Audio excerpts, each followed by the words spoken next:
Vergil Ortiz stops Michael Mckinson in the, what was it, 9th round? Yeah, the ninth. 9th round? Came out, he had like a broke knee or some shit. Who?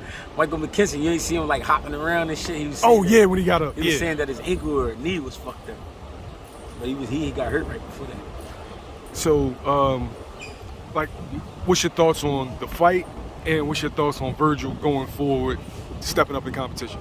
I mean, the fight was an entertaining fight. Michael Mckinson did what a lot of people don't do when they in there with Vergil Ortiz, and that's, you know what I mean, go out there and let their balls hang. You know what I mean? He tried to let Vergil know you ain't here with a man. And he was successful at it a little bit early in the fight.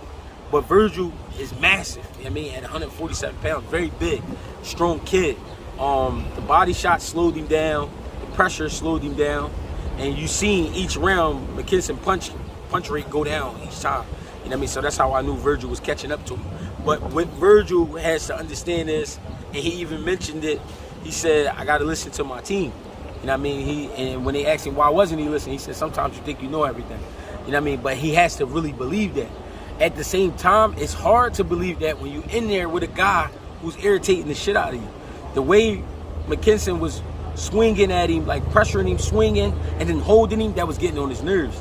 You could tell because he was shaking his head like, yo, this motherfucker keep grabbing me. Or he was punching. He'd punch Vergil with a little shot and then grab him up. So that shit was like really pissing him off.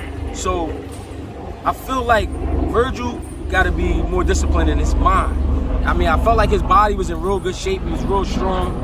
I think he need to mix his variations of punches up. I think he needs to throw different combinations.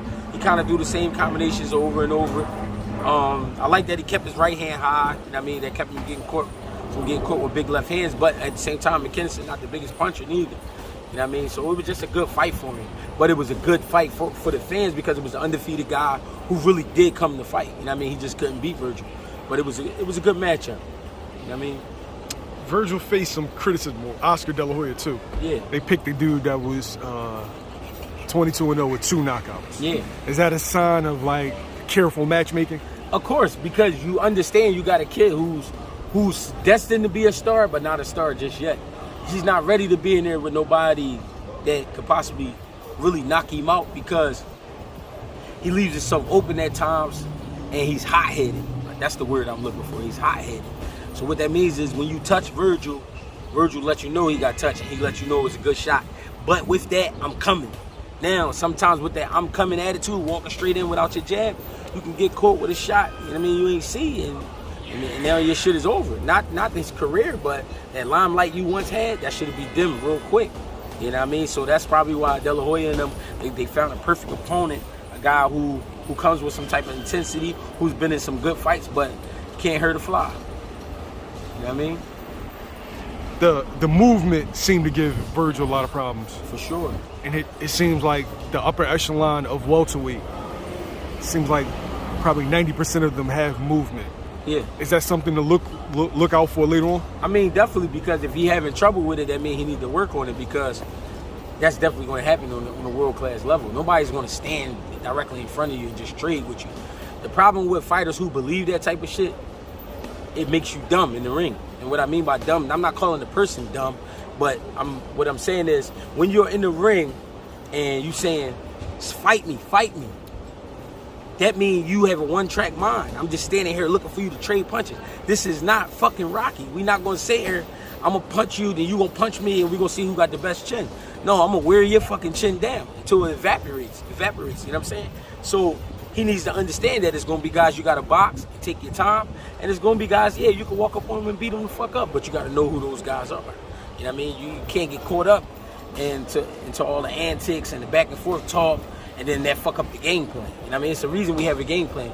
So make sure you're listening to your coaches. And I didn't really hear any bad information in the corner, but what I heard was a lot of information that could be confusing. Because I remember somebody was on his right side, somebody was on his left side, then somebody was directly behind him, and they all was yelling.